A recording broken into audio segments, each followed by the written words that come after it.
안녕하세요. 저는 올해 29 여자입니다. 저는 대학교 다니다가 시작한 아르바이트가 저한테 잘 맞기도 해서 아예 이쪽으로 길을 가야겠다 생각하고 학교를 때려치고 일을 시작했습니다. 일 배우고 하면서 벌었던 얼마 안 되는 돈 꼬박꼬박 모아서 4천만 원을 만들었어요. 그러다 제가 열심히 하는 모습을 본 저희 부모님께서 돈을 조금 보태주시겠다며 제가 아르바이트 하는 곳에 가까이 있는 오래된 아파트를 사주셨어요. 거주 목적으로 지내도 좋고 세를 주고 돈을 굴려봐도 좋고 제 맘대로 하라고요. 저한테 언젠가 도움이 될 거라고 하면서요. 그런데 정말로 한참 집값이 오를 때 그 집을 정리했더니 부모님이 보태주셨던 돈을 돌려드리고도 제가 1억 가까이 이득을 보게 되었어요. 그 돈을 미천으로 해서 저는 아르바이트를 그만두고 제 가게를 시작했고 장사는 생각보다 괜찮게 되었습니다. 그리고 얼마 전에 가게를 정리했어요. 혼자서 하던 작은 가게란 몸이 너무 힘들었던 것도 이유지만 좀 더 큰 가게로 사업을 확장해보면 어떨까 싶기도 하고 잠깐 재충전도 할 겸 가게를 정리하게 되었습니다. 권리금에 이것저것 다 해가지고 가게를 정리하고 나니 제 통장에는 정말 열심히 살았다 싶을 정도의 거금이 생겨버렸어요. 중간에 부동산으로 재미를 본 게 있긴 하지만 그래도 이 돈은 제가 20대 초반부터 이 바닥에서 열심히 구르며 일해온 증거나 마찬가지여서 한동안 통장에 찍혀있는 숫자만 봐도 너무나도 뿌듯했습니다.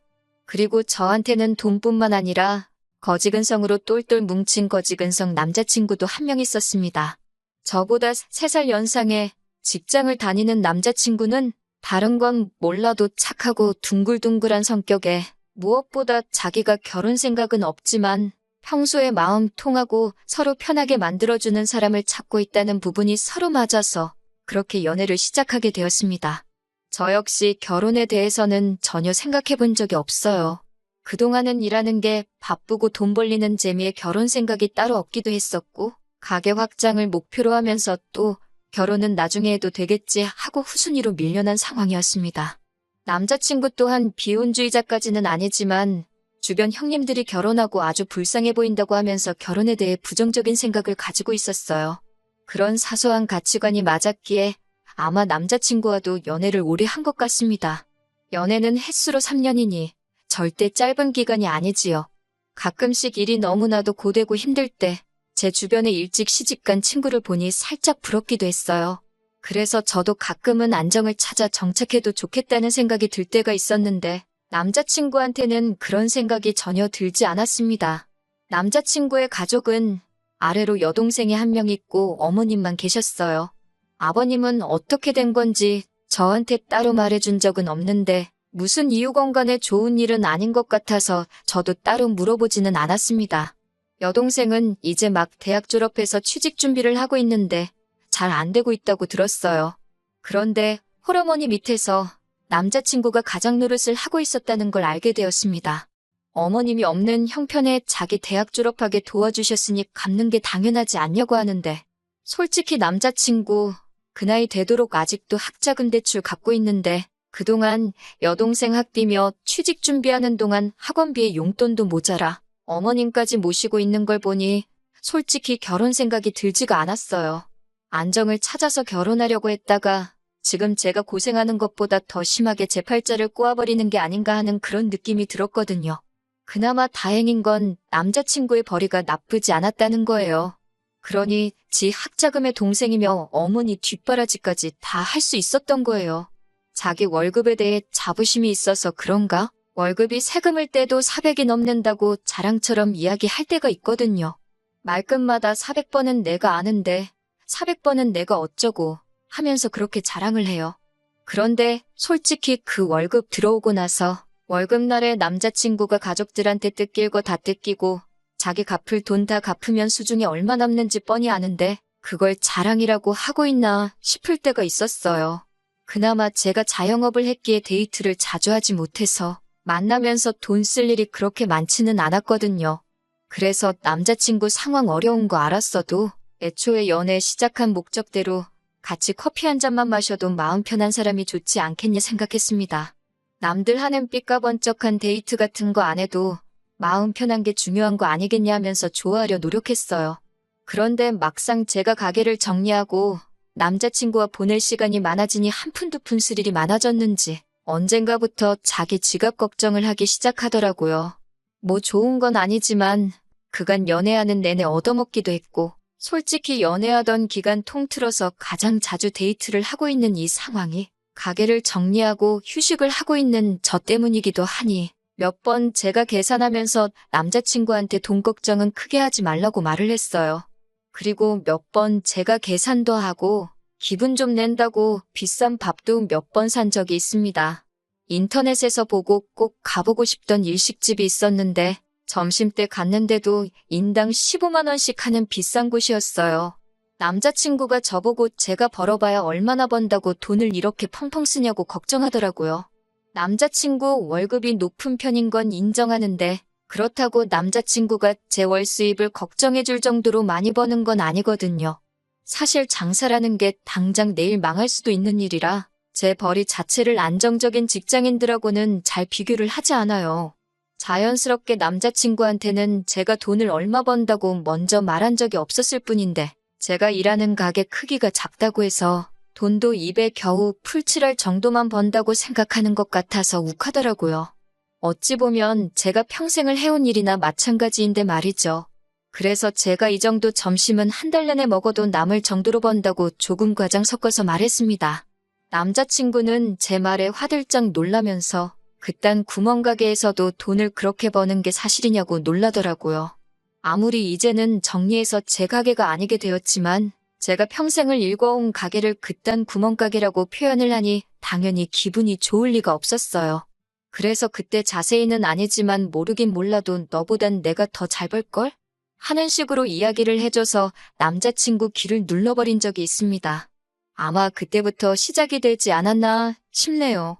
남자친구가 그날을 기점으로 저한테 이따금씩 결혼을 하고 싶다는 뉘앙스를 내비치기 시작했거든요. 저는 그때는 전혀 그 거지근성 꿍꿍이를 눈치를 채지 못했어요. 결혼 이야기가 처음 남자친구 입에서 나왔을 땐 당연히 기쁜 것보다 당황스러움이 앞섰습니다.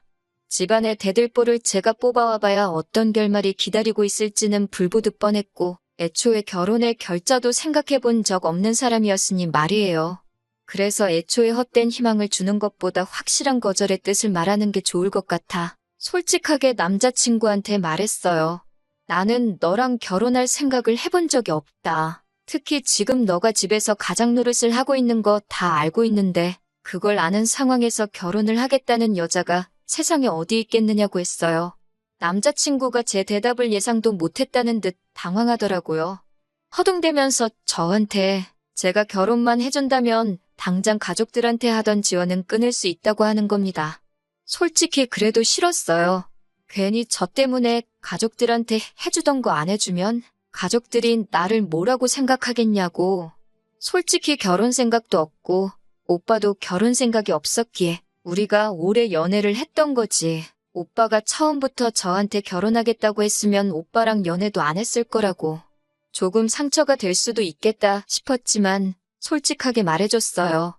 결혼 생각 안 하던 이대로가 좋다고. 그러니까 나한테 이런 부담을 주지 말라고 했지요. 그랬더니 남자친구가 자기한테 생각이 있다면서 잘 들어보랍니다. 제가 가게를 정리한 돈과 제가 여태껏 모은 돈을 가지고 은행 대출을 받아 큰 가게를 열지 말고 먼저 하던 가게 같은 걸 하나 열라고 하더라고요. 그리고 자기 동생한테 일을 가르쳐 주라는 거예요. 그리고 동생이 한 사람 몫을 해낼 수 있게 되었을 때 제 돈을 가지고 이웃점을 차려주기만 하면 된다는 겁니다. 그러면 지금 취직 못하고 있는 동생이 직장도 생기고 돈도 제가 버는 만큼 가져갈 거 아니냐는 거예요. 그러면 자기가 더 이상 동생 뒷바라지 해줄 필요도 없거니와 동생은 우리한테 신세를 진 거니 동생이 어머니를 부양하면 더 이상 자기가 집안에 대들보 노릇을 할 필요가 없다는 논리인 거죠. 어이가 없어서 웃음도 안 나더라고요. 저걸 생각이라고 하고 꺼낸 말인가 싶었고 놀랍기까지 했습니다. 100번 양보해서 제가 여태까지 장사 잘 하고 있던 가게 접고 확장하려던 걸 포기하고 똑같이 작은 가게를 하나 다시 냈다고 쳐요. 거기서 혼자서 해도 되는 일을 완전 초보자의 경력도 없는 초짜배기한테 일 가르쳐가며 몸은 몸대로 정신은 정신대로 혹사당하면서 일을 가르쳐줘서 20대 시절부터 지금까지 거의 10년에 가까운 경력을 가진 저만큼 할 수 있을 정도로 만들어놨다고까지 쳐보겠습니다. 그런데 동생이 그만큼 하게 되었을 때 동생 가게까지 내 돈으로 차려주라는 건 무슨 생각으로 꺼낸 말인가 싶더라고요. 머리에 달고 다니는 게 드럼통이고 그 안에 들어있는 게 뇌가 아니라 우동살이라고 해도 나오기 힘든 생각을 대한민국에서 정규교육 받고 월급을 400씩이나 받는 회사원이 할 말인가 싶었습니다. 아니면 제가 대학 안 나오고 장사했다고 사람을 아주 돌대가리로 본 걸까요? 내가 왜 내 돈으로 네 동생 가게를 차려주냐 따졌더니 동생이 엄마를 확실하게 모시려면 우리한테 신세 졌다는 기분이 들게 만들어야 한답니다. 어차피 결혼하면 네 돈이 내 돈이고 내 돈이 네 돈인데 다 우리 좋자고 하는 일이니 그런데다가 아끼지 말자고 하네요. 그렇게까지 해서 결혼하면 내가 얻는 게 뭐냐고 물으니 뭘 몰라서 묻냐고. 불확실한 미래에 안정적인 직장 가진 남편을 만나는 건데 저보고 손해보는 장사가 아니지 않냐고 하네요. 회사원이 제가 하는 일보다 안정적인 직장인 건 사실이지만 회사라고 내일 망할지 안 망할지 그걸 누가 아나요? 제 눈에는 남자친구가 평생 제가 피땀 흘려가며 노력해서 일궈놓은 일에 직거하고 지 가족들 숟가락 올릴 생각밖에 없는 걸로 보였어요. 그래서 암만 생각해도 내가 손해보는 것 같으니 결혼 이야기는 꺼내지도 말라고 했습니다. 그리고 그날 저녁에 집에 돌아와서 곰곰이 생각해봤는데 결혼이고 나발이고의 문제가 아니었어요. 저렇게 거지근성으로 가득 차 있는 남자친구를 계속 만난다고 앞으로의 제가 행복할 것 같지는 않더라고요. 애초에 연애만 하고 싶다고 말한 게 속으로는 사실 나는 평생 내 가족 뒷바라지하면서 대들보로 살아가기로 했어. 결혼은 사치라고 생각하지만 연애는 하고 싶어. 라고 돌려 말한 거라는 생각이 들었습니다. 선택적 비혼주의였던 거죠. 그래서 그 다음 날에 그냥 헤어지자고 했습니다. 남자친구가 왜 갑자기 그러냐고 하면서 결혼 이야기가 저한테 너무 빨랐던 거냐면서 저보고 부담을 주지 않을 테니 그냥 헤어지지 말고 자기를 만나자는 거예요. 결혼을 약속한 사이도 아니고 그냥 간단한 연애인데 계속 저렇게 만나자는 걸 보니 제가 볼 땐 이 남자가 제가 가진 걸 아직도 탐내고 있고 호시탐탐 기회만 노릴 거라는 생각이 들더라고요. 아니나 다를까 제가 헤어지자는 뜻을 굽히지 않으니 그러면 새 가게를 차리게 되면 자기랑 연애는 끝내도 괜찮으니까 자기 동생한테 일 좀 가르쳐달라고 하더군요. 제 생각대로 이 남자가 비혼을 원했던 건 가족 뒷바라지해주는 자기 인생을 절대 포기할 생각이 없었을 뿐이었고 단지 혼자 지내면 자기 꼴이 불쌍하니까 저 같은 비혼주의자 찾아서 연애를 했던 거예요. 그런데 막상 점심값으로 몇십만 원씩 계산해주고 하는 제 모습 보니까 남자친구 머릿속에는 남의 돈으로 집안 대들보 역할을 시키고 자기가 원하던 결혼까지 해버리는 그런 꽃밭을 그리고 있었나 봅니다. 저도 제가 바닥부터 시작해서 스스로 노력해서 여기까지 올라온 건데 그걸 미쳤다고 생판 남한테 돈 한 푼 받지 않고 해주겠냐고. 그렇게 끝까지 거지근성 부릴 거면 앞으로 연락도 하지 말라 그러고 전화번호 차단해버리고 삭제해버렸네요. 연애하는 동안 교통비가 2배로 든다고 저 한 번도 집까지 바래다 준 적이 없었는데 그 덕에 남자친구가 제가 어디 사는지도 모르니 집에도 찾아오지 못하고 덕분에 집까지 찾아와 제 바짓가랑이 붙잡고 빌어대는 꼴도 안 봐도 되게 되었으니 생각지도 못하게 안전이별하게 되었네요. 혹시나 집까지 찾아오면 어쩌나 싶었는데 집이 어딘지도 모르고 하던 가게도 정리하고 새 가게를 준비 중인 터라 제 가게가 어디 있는지도 모르니 연락처 하나 바꿨을 뿐인데 거짓말같이 연락 한 통 오지 않더라고요. 가족들 스스로 잘해주는 거 나쁘지 않아요. 당연히 집안에서 본인이 가장 잘 풀렸는데 입쓱 닫고 자기만 잘 사는 것도 얼마나 꼴보기 싫을 거예요. 하지만 그런 거 다 좋은데 여자친구한테까지 대들보 노릇을 시키려는 그런 거지근성은 없었으면 좋겠습니다. 가족 사랑 좋지만 남한테까지 자기 가족 사랑해줄 생각 바라지 말고 제발 그런 건 셀프로 했으면 좋겠어요. 남이 이뤄놓은 일에 숟가락 올리는 거 당연하다고 생각 좀 안 했으면 좋겠습니다. 아무쪼록 남자친구는 저렇게 평생 가족들 뒷바라지 할 거 다 하고 더 이상 할 필요가 없게 되었을 때 바로 그때가 돼서 새 여자친구를 만나던 결혼을 하면 좋을 것 같아요. 저 같은 사람 또 없도록 말이지요.